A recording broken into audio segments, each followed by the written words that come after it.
योगी जी, सर्दी की रातों में खेत पर चौकीदारी करना भी आसान नहीं है। बहुत ठंड लगी है रात भर मुझे। वो तो मैंने अपनी खटिया के ऊपर ये पन्नी लगा ली जिससे कि ओस ज्यादा नहीं गिरी, तो थोड़ा सा ठंड में फर्क आया। फिलहाल ठंड बहुत लगी रात। अब क्या करें, अगर ठंड को देखोगे तो खेत सारा का सारा जानवर खा जाएंगे, इसीलिए खेत पर ठंड में चौकीदारी करना ही पड़ेगी। अरे मोदी जी, आप तो अपने खेत की चौकीदारी कर रहे हो, रखवाली कर रहे हो। अब मैं साफ साफ बताऊं मोदी जी, मैंने तो अपने खेत को राम भरोसे छोड़ दिया है। मैं इस सर्दी में ठंड में खेत पर लेट ही नहीं पाऊंगा। भाई राहुल, हमें तो अपने खेत को खाली छोड़ने का मन ही नहीं करता है, इसीलिए हम तो यहाँ पर बैठे बैठे खेत की रखवाली करते रहते हैं। और योगी जी अखिलेश, तुम तो खाली राख के आगे बैठे पड़े हो। अरे आग सारी की सारी खत्म हो गई, ठंड लग रही है, जाके कहीं से थोड़ा सा लकड़ी उकड़ी लाओ जिससे कि जलाएं, यहाँ पर अलाओ।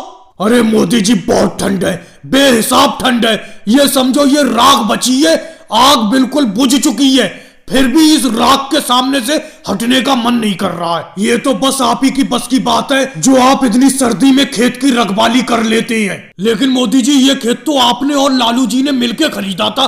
लालू जी नहीं सोते यहाँ पर खेत पर। क्या बताऊं योगी जी, ये सब भी मेरी गलती है।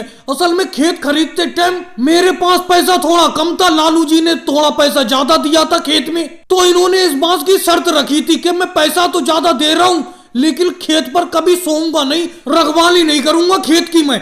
और मैं मान गया। अब खेत में पैसा भी तो ज्यादा दिया है लालू जी ने, लेकिन एक बात है, जो भी फसल आती है हम आधी आधी बांटते हैं दोनों लोग। लेकिन मोदी जी, ये तो गलत बात है। आप रखवाली करते हैं खेत की, आप मेहनत करते हैं और फसल बराबर बराबर बांटते हो आप लोग। अखिलेश, ये बताओ तुम बीच में बोलने वाले कौन होते हो? ये हमारा आपसी मसला है, मोदी जी का और मेरा। हम फसल आधी आधी बांटे, या मैं सारी की सारी फसल मोदी जी को दे दूं, या मोदी जी सारी फसल मुझे दे दे, इसमें तुम कौन होते हो बोलने वाले? अखिलेश, ये लालू जी का मेरा आपसी मसला है। लालू जी बिल्कुल सही कह रहे हैं। मैं थोड़ी मेहनत ज्यादा करता हूँ तो क्या हुआ, लालू जी फसल भी तो कभी कभी मुझे ज्यादा दे देती है। बस ये सर्दी की रातें कट जाए, फिर ज्यादा कोई चिंता नहीं है। और भाइयों को वीडियो को लाइक करो, चैनल को सब्सक्राइब करो।